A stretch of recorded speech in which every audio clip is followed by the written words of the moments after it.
नमस्कार, माझ्या यूट्यूब चॅनलमध्ये आपणा सर्वांचे स्वागत।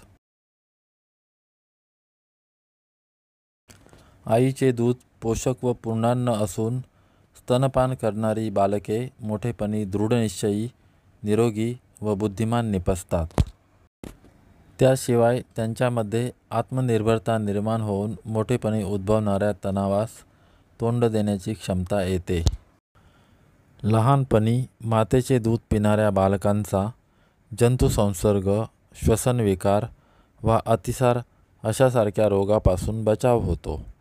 आत्मीयता, ममत्व ही भावबंधने आपोआप दृढ होतात। मातेच्या दुधाचे वैशिष्ट्य असे की ज्यात बाळाच्या गरजेनुसार अन्नघटक बदलत जातात। अगदी उष्ण हवामानाच्या प्रदेशात मातेच्या दुधातील पाण्याचे प्रमाण वाढते, तर थंड हवामानाच्या प्रदेशात चरबीचे प्रमाण वाढते।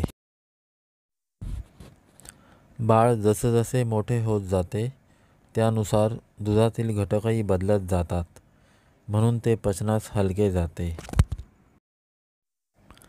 पावडरच्या व बाहेरच्या दुधात ही किमया नसते, कधी ते पचत नाही अथवा संसर्ग होऊ शकतो।